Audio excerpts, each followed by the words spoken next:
Ladies and gentlemen, please welcome Casey Wasserman, Chairman of LA 28, the Vice President of the United States, J.D. Vance, and the 45th and 47th President of the United States, Donald J. Trump.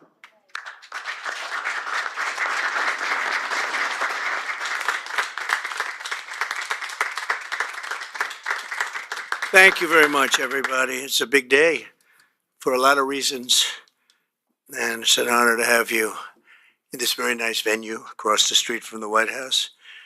And thank you all for being here as we take a major step to ensure the United States is fully prepared to welcome the world to Los Angeles for the 2028 Summer Olympic Games. Very exciting day of my life when we got nominated and we ultimately got it. And I didn't think I'd be here for the games in this capacity, but it worked out that way. So I'm very happy about that. I had no idea that was going to happen. When we got it, I said, it's too bad I won't be president then, but sort of we took a very circuitous route, didn't we?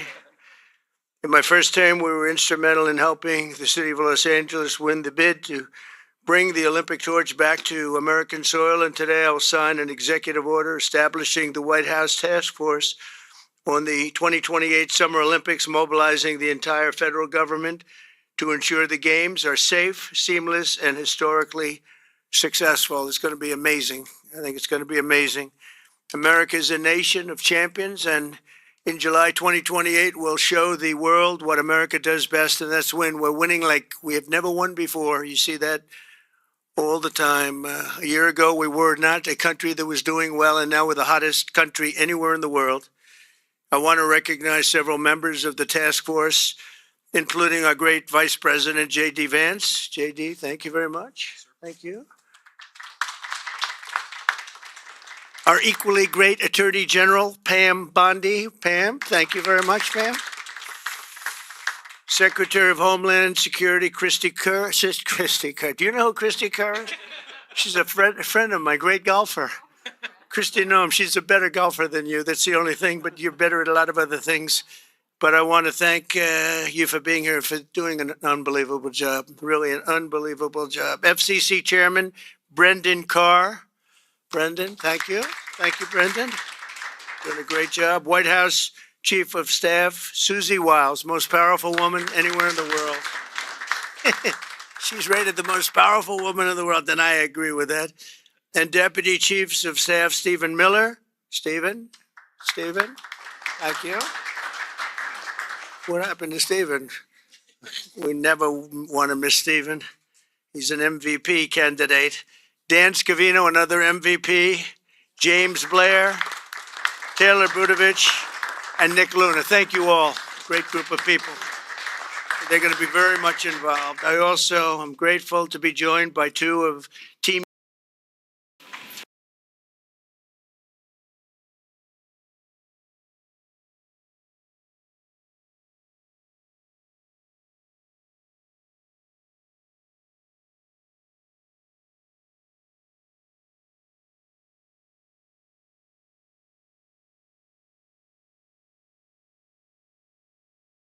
Ladies and gentlemen, please welcome Casey Wasserman, Chairman of LA 28, the Vice President of the United States, J.D. Vance, and the 45th and 47th President of the United States, Donald J. Trump.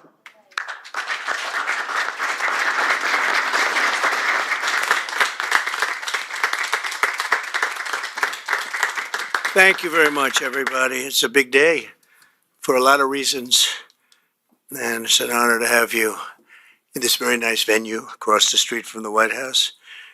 And thank you all for being here as we take a major step to ensure the United States is fully prepared to welcome the world to Los Angeles for the 2028 Summer Olympic Games. Very exciting day of my life when we got nominated and we ultimately got it. And I didn't think I'd be here for the games in this capacity, but it worked out that way. So I'm very happy about that. I had no idea that was going to happen. When we got it, I said, it's too bad I won't be president then, but sort of we took a very circuitous route, didn't we? In my first term, we were instrumental in helping the city of Los Angeles win the bid to bring the Olympic torch back to American soil, and today I will sign an executive order establishing the White House Task Force on the 2028 Summer Olympics, mobilizing the entire federal government to ensure the Games are safe, seamless, and historically successful. It's going to be amazing. I think it's going to be amazing. America is a nation of champions, and in July 2028, we'll show the world what America does best, and that's win. We're winning like we have never won before. You see that all the time. A year ago, we were not a country that was doing well, and now we're the hottest country anywhere in the world. I want to recognize several members of the task force, including our great Vice President, J.D. Vance. J.D., thank you very much. Thank you. Our equally great Attorney General, Pam Bondi. Pam, thank you very much, Pam. Secretary of Homeland Security, Christy Kerr. Christy Kerr. Do you know who Christy Kerr is? She's a friend of my great golfer. Christy Noem, she's a better golfer than you. That's the only thing, but you're better at a lot of other things. But I want to thank you for being here, for doing an unbelievable job, really an unbelievable job. FCC Chairman Brendan Carr. Brendan, thank you. Thank you, Brendan.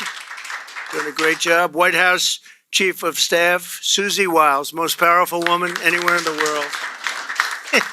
She's rated the most powerful woman in the world, and I agree with that. And Deputy Chiefs of Staff Stephen Miller. Stephen, thank you.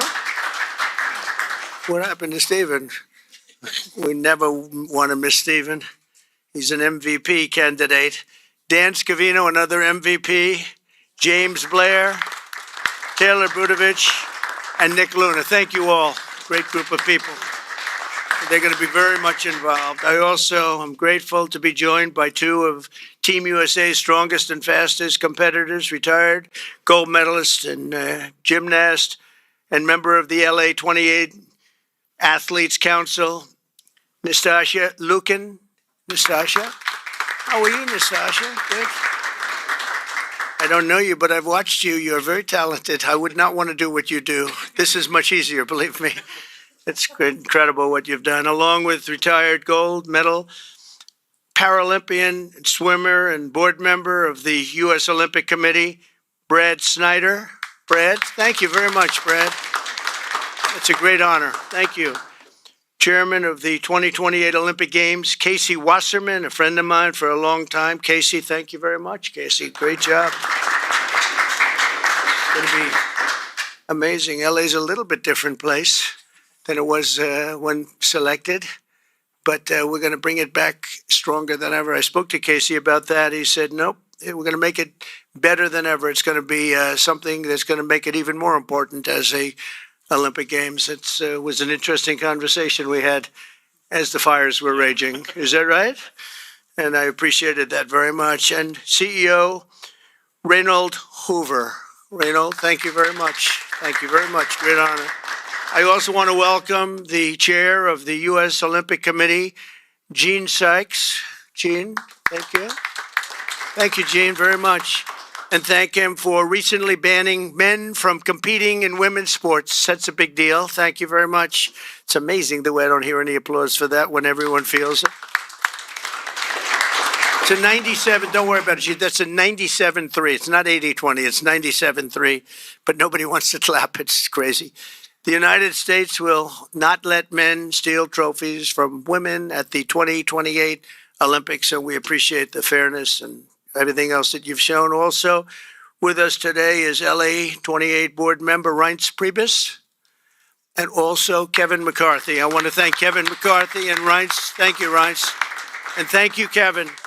And the LA Olympics is shaping up to be a wonderful moment for America. It's going to be incredible. It's so exciting. And with today's action, I'm directing the Department of State, the Department of Justice, the Department of Homeland Security, the FBI, the Secret Service, the Department of Transportation, and many other departments and agencies to use every tool at their disposal to ensure a fantastic, safe, and beautiful event.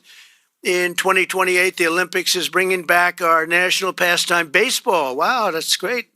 With teams playing under the lights at the legendary Dodger Stadium, and it is legendary. It's beautiful, one of the most beautiful. Squash players will go head-to-head inside the world-famous Universal Studios. Triathletes will sprint beneath the sun shining down on Venice Beach. This will be one of the great venues. I mean, when you think of it, right? It's going to be so incredible. Soccer teams will face off at the legendary Rose Bowl. Sailors will race through the waters near the port of Los Angeles, and the opening ceremony will take place at the beautiful Memorial Coliseum, just like the Olympics of 1932 and 1984. That was something. Those were very important Olympics. 1932 was a very important Olympics, wasn't it, huh? For 8 straight consecutive summer games, no one has won more medals than Team USA, which is incredible. We want to keep it that way. Over the years, Team USA has won triple the number of Summer Olympic gold medals as the next closest country, and I'm confident that that's going to continue in 2028. That's an amazing achievement, by the way. Between the LA Olympics and the FIFA World Cup next year, we have the World Cup and we have the Olympics, got them both. It's a great time to be a sports fan in America, and maybe, I don't want to say most importantly, but it is a celebration of 250 years. We have our 250th anniversary also during the year, and it's going to be between the three of them. I think there'll be no other time that we've ever had in our history like that. So I'd like to ask the LA Olympics Chairman, Casey Wasserman, to say a few words, and I appreciate it very much, Casey. Great job you've done. Thank you very much.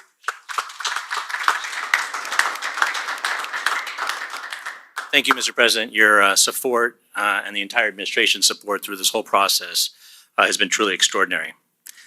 In just 1,074 days, yes, we're counting, sir, the eyes of the world will be on this country as we open the 2028 Olympics.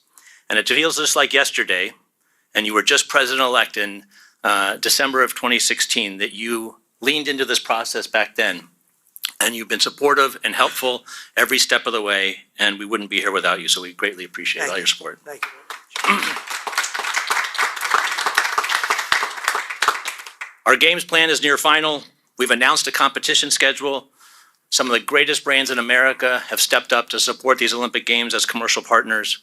And now with the creation of this task force, we've unlocked the opportunity to level up our planning and deliver the largest and, yes, greatest games for our nation ever. We expect more than 150 heads of state will come to the Games. We'll host approximately 11,000 Olympic and 4,500 Paralympic athletes. They'll participate in 800 competitions at 49 competition venues. This will be the equivalent of producing 7 Super Bowls a day, sir, for 30 days. Yeah.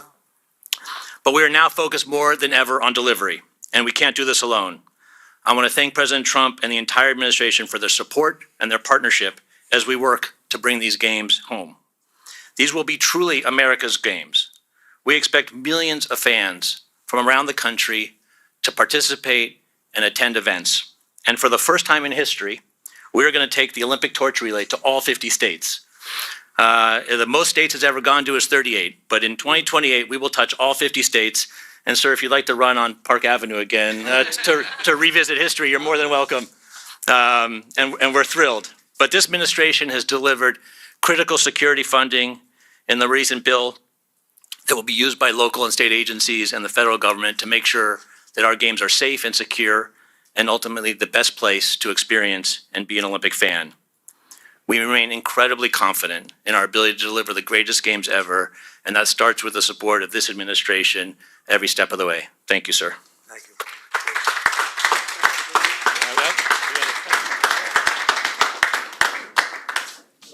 Trophies in the Olympic movement, but as you know, 1984 hosted the Olympics in Los Angeles, right? And someone we admire, President Reagan, both of us, presided over those, and you will preside over our games. So we have for you a full set of the 84 original medals. Wow.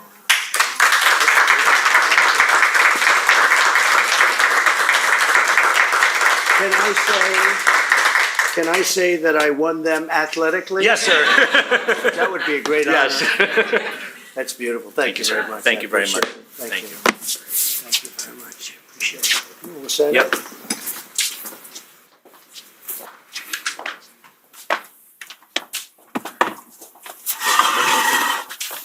Okay. Hey, come on around, everybody.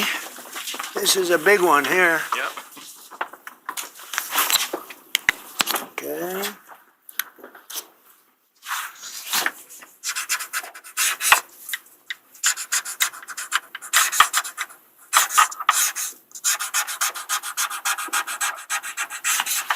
Pam, no auto pen.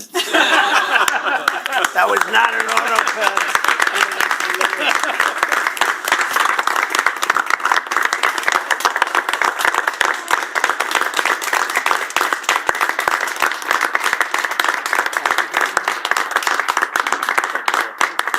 Thank you very much. Fantastic.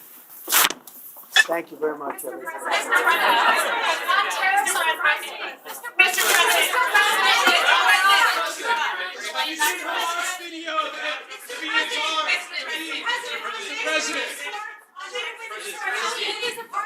Go ahead, please. Go ahead. You know, they have a meeting tomorrow. We have a meeting with Russia tomorrow. We're going to see what happens. We'll make that determination at that time. Yeah, please, go ahead. Thank you, Mr. President. Thank you for calling me. Thank you, Mr. President. On Ukraine, President Zelensky just signed a law allowing for citizens age 60 and above to serve in the military. We've seen dozens of videos of young men being hauled into vans and dragged to the front lines against their will. And we've even seen videos of a young man with Down syndrome serving on the front line. You, when you campaigned, you said you wanted to see the people stop dying. A lot of people admired that statement. Now the people dying are elderly, mentally handicapped, and conscripts. So even if a ceasefire doesn't work out, why should Americans continue to fund a foreign military that's scraping the bottom of the barrel of its population like this? Well, you have to understand very importantly, this is Biden's war. This is not my war. I'm here to get us out of it. It's a mess, and I'm here to get us out. I haven't heard that when you say about 60-year-old men and, et cetera. But this is Biden's war, and we're working very hard to get us out. I stopped 5 wars in the last 5 months, actually, and I'd like this to be the 6th, frankly, and that doesn't even include Iran with, obliterating their nuclear haul, because they would have had nuclear weapons within 2 months. But stopped a lot of wars. You just take a look at the ones just over the last 2 or 3 months. It's been amazing. This is the one I'm trying to stop. This is the one we're working hardest on. The other ones I stopped within a matter of days, almost every one of them, including India and Pakistan. And I could go over the whole list, but you know the list as well as I do. But this is the one we'd like to see. I haven't not heard that, but this is Biden's war. And it's a war that he got us into, or indirectly got us into. It should have never happened. It would have never happened had I been president. Yeah, next to you. Thank you, Mr. President. Would you support Israel reoccupying all of Gaza, as has been suggested by some Israeli officials? Well, I don't know what the suggestion is. I know that we are there now trying to get people fed. As you know, $60 million was given by the United States fairly recently to supply food, and a lot of food, frankly, for the people of Gaza that are obviously not doing too well with the food. And I know Israel's going to help us with that in terms of distribution and also money. We also have the Arab states are going to help us with that in terms of the money and possibly distribution. So that's what I'm focused on. As far as the rest of it, I really can't say. That's going to be pretty much up to Israel. Yeah, please. Go ahead, please. Thank you. On transgender athletes in the Olympics, back to the safety, especially of female combat boxers, will the Department of Justice considering pressing charges against any man that tries to masquerade as a woman coming into this country to beat up American athletes? And secondly, would your administration consider genetic testing so that these people can prove that they're actually women competing? Well, I think there is going to be a very strong form of testing. As far as charges, I'd have to ask the Attorney General about that. I don't know. But there will be a very, very strong form of testing. And if the test doesn't come out appropriately, they won't be in the Olympics. Yes, ma'am, please. Go ahead, please. White. Thank you. Mr. President, do you believe that the U.S. committee would have made this decision on men and women's sports if you weren't president? And do you believe that this decision will stay in place once you are no longer president? I think they probably would have, because it just seems to be an issue that most people feel should be. I can't really say. You could have asked Chairman Wasserman, but I would say that, there's a possibility. It could go either way if you really want to know the truth. I feel strongly about it. I have. I ran a campaign, at least partially on that. That was one of the many issues that I talked about, open borders, the economy, taxes, all of the things. But that was certainly one of the issues. So I really can't, I really don't know. Could have gone either way. Please. Mr. President, sir, have you decided on a replacement for the Fed governor? For Fed governor. I'll be making that decision before the end of the week, and we'll either decide on one for permanence or the 4-month period, the term. There's a term of about a number of months. We have a couple of candidates. Everybody wants it, okay? It's not a couple, but we've narrowed it to a couple of candidates. And we've also, we're looking at the Fed chair, and that's down to 4 people right now. Very good. Well, I can tell you because I've already said there's 2 Kevins and 2 other people, okay? Brian? Thank you, Mr. President. This has to do with the safety aspect of the Olympics. What can you do as a president to ensure that Southern California, the greater Los Angeles area, is safe from any fire danger, that the state clears away brush in state parks, the reason why this last fire happened in Pacific Palisades? What can you ensure for that? Well, as you know, Brian, we have, I've been fighting with them for a long time about allowing the water to come down from the Pacific Northwest, essentially. And we actually opened up that water pretty strongly. We got a lot of opposition from the governor, and we opened it up anyway, and the water is coming down. That we want it opened further. They have a lot of water. They send it out into the Pacific Ocean in order to protect the smelt. It's a little tiny fish that's not doing very well, especially when they don't have water. They really do badly, okay? But it's a fish, environmentally protected, even though it's in many other areas. I think they just use that as an excuse to smelt. You'll check that out. But I think it's just an excuse. They've got to allow full water, and they're working with Lee Zeldin is really helping us a lot, but they've got to allow a full complement of water to come down from the Pacific Northwest. There is so much water. If Gavin Newsom let the water come down, see the way I pronounced his name properly for a change, if this guy allowed the water to come down from the Pacific Northwest, they have so much water they don't know what to do with it. All of those sprinklers would have gone on. All of those people with those beautiful houses with sprinklers in the ceilings and with the water, the fire pumps outside, all that water. They didn't have any water because they wouldn't let the water come down. There's so much water there. At first, when I got involved with this issue in my first term, I said to the congressman, they took me up because they wanted to show me the fields where they could farm 10 times more product. You'd see 100 acres, and you'd see 1 acre or 2 acres, beautiful green. It's very vibrant soil, but they don't give it the water that it's entitled to. And I said, oh, they have a drought? I said, no, they told me we don't have a drought. They don't, the Democrats don't allow the water to come down into the farms and into anywhere. By the time it gets down even into certain parts of California, it's fed out stupidly into the Pacific Ocean. If that water were allowed, so we broke into it and we allowed it to come down, and it come down at a higher level, and we want that, and we're demanding that of the governor. The other thing is, we'll do anything necessary to keep the Olympics safe, including using our National Guard or military. Okay? No, I will use the National Guard or military. This is going to be so safe, and if we have to, because obviously you have a mayor that is not very competent. She can't get the permits for the people. You know, the people are still waiting for their permits. Lee Zeldin got them the federal permit, which is 10 times harder to get, and everybody can build on the federal basis, and that's the hard one. But the mayor, Bass, she refuses to or cannot get them permits. They're waiting. And I was there right after the fires, and I saw all these beautiful people standing by their homes, ready to get in and get to work.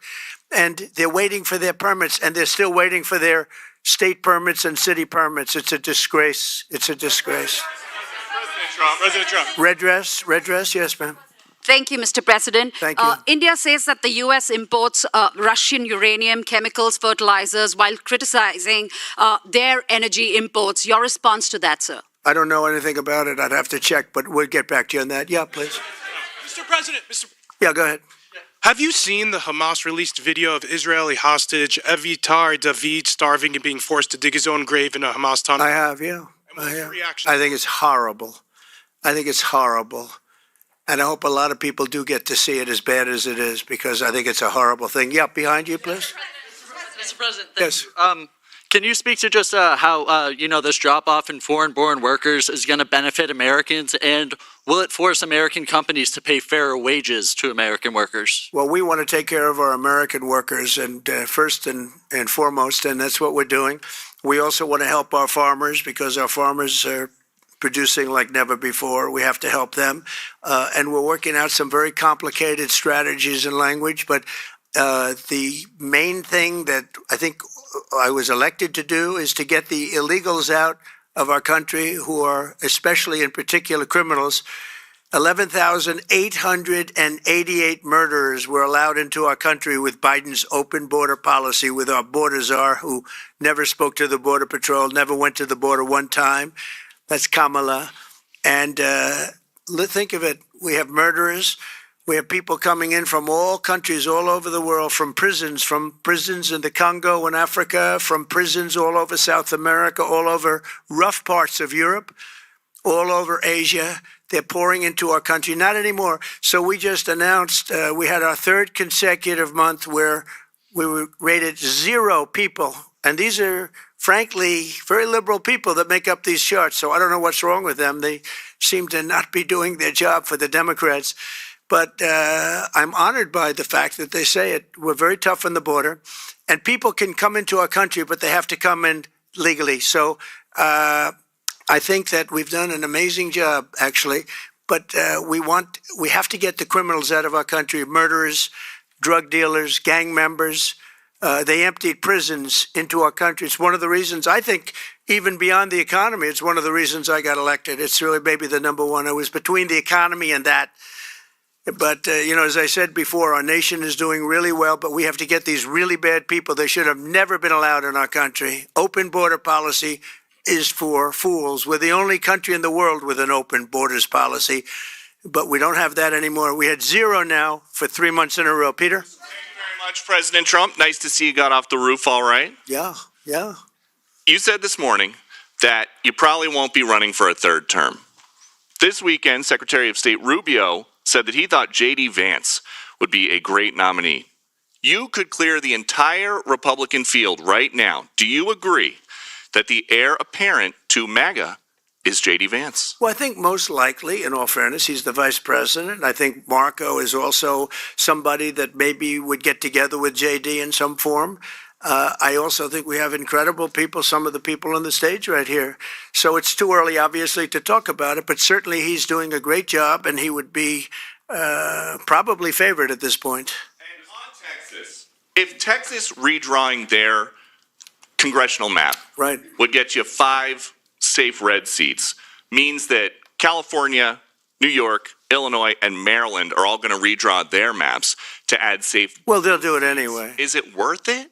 Yeah, they'll do it anyway. Why? If we stop over there, they would have done it anyway. Look, a lot of these states, I watched this morning as Democrats are complaining, and they're complaining from states where they've done it, like in Illinois, like in Massachusetts. I watched this lunatic, Pocahontas. She's a total lunatic. I don't know what she's on. She's all jumping up and down like I've never seen anything like it, talking about supporting the communist mayor. And he's not a socialist. He's a communist, okay? This is not a socialist, man. This is a communist. If you look at any of his policies and go back 6 months, you don't even have to go back further than that. So they want to put a communist in New York. Now, the good news is we have a lot of power over that because we're the ones with the money. We send the money. We don't send the money. It's up to the White House, a lot of power in the White House. But when I watched her jumping up and down, talking about that and supporting the communists, but if you look at what's going on with the redistricting or whatever you want to call it, the Democrats have done it long before we started. They've done it all over the place. They did it in New York. They did it in a lot of different states. But in Massachusetts, so somebody used this as an example today. I was interviewed this morning, and they said, it's pretty unfair. Trump got 40%. I'm not proud of that, but I think I probably got more, but that's okay. I got 40% in Massachusetts, and yet they have 100% of the vote in terms of Congress. So there's no Republican, there's no anything. So we should have 40%. You know why? They redistricted. And they've done it all over the place. And they've done it in California, by the way. Before this, they've done it in California. So we'll see what happens. We have a wonderful governor in Texas. He feels strongly about it. It's going to be up to him. I think there's tremendous support for it. And, you know, we've watched the Democrats destroy our country in 4 years. They've destroyed, between their open borders that we talked about, transgender for everybody, all of the horrible things that they've done, high taxes, horrible medical provision for people. We've watched them destroy our country for 4 years, and people don't want that. And people in Texas, as you saw, I got the highest vote in the history of Texas. I love Texas. Texas likes me, obviously. But I got the highest vote, and that was checked out on the show. Did you see that? Where they checked it out, they said he actually did get the highest vote in the history of Texas, which disappointed them. They were very disappointed to hear that. But Texas is a place that's done very well with a free enterprise kind of an attitude, with the exact opposite of what's happening in New York with a communist mayor.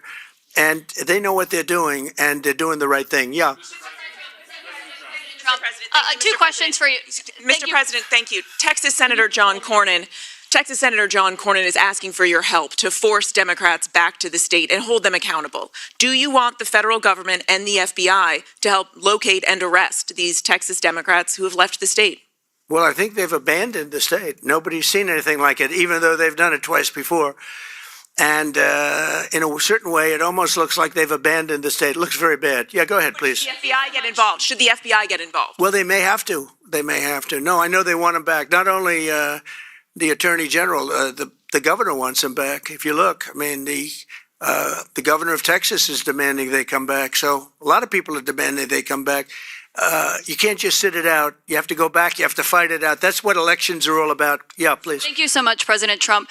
Two questions for you. One, were you aware of and did you personally approve the prison transfer for Ghislaine Maxwell that your Justice Department? I didn't know about it at all. No, I read about it just like you did. And do you believe that she is? It's not a very uncommon thing. Do you believe that she's credible to be listening to? Your Deputy Attorney General sat down with her recently. Well, let me tell you, he's a very talented man. His name is Todd Blanche. He's a very legitimate person, very high, just a very highly thought of person, respected by everybody. And I didn't talk to him about it, but I will tell you that whatever he asked would be totally appropriate, and it's not an uncommon thing to do that. And I think he probably wants to make sure that, you know, people that should not be involved or aren't involved are not hurt by something that would be very, very unfortunate, very unfair to a lot of people. But I will say this, Todd Blanche is one of the most highly respected people you'll ever meet. So I know this. I didn't discuss it with him, but anything he talked about with her, or the fact that he did that, not unusual, number one, and most importantly, is something that would be totally above board. Please. Yeah, please, go ahead. Thanks, Mr. President. Mr. President, how much more would you like DOJ to cut from the federal government? Well, it's not so much DOJ anymore. And by the way, I have to say that somebody from DOJ was very badly hurt last night. You saw that. A young man who was beat up by a bunch of thugs in D.C. And either they're going to straighten their act out in the terms of government and in terms of protection, or we're going to have to federalize and run it the way it's supposed to be run. But it's not a question of DOJ. We have great people, secretaries and all, working with DOJ and cutting with I said with a scalpel as opposed with an axe. They're cutting with a fine-tooth comb, and they're getting rid of people that aren't doing their job, or bad people, or bad things, bad policy, et cetera, et cetera. And I think we've been very successful in that. And there's more cutting to do, but there's also more getting. We want smart people in government. Our country is doing great. I think we are doing probably, maybe in many ways, better than we've ever done before. You know, we're taking in trillions, not billions, trillions and trillions of dollars from other countries who, for years, took advantage of us. They took advantage of the United States like we were children, and that's not happening anymore. Now they're paying a lot of money, and they're paying hundreds of billions of dollars. Individual countries paying hundreds of billions of dollars. You're seeing what everybody else is seeing. And we have a lot of things we can do. You know, one of the questions asked of me this morning is, are you going to make a dividend to the people? And the purpose of what I'm doing is primarily to pay down debt, which will happen in very large quantity. But I think there's also a possibility that we're taking in so much money that we may very well make a dividend to the people of America. Thank you all very much. Thank you. Thank you very much. Thank you. On your banking tomorrow, sir?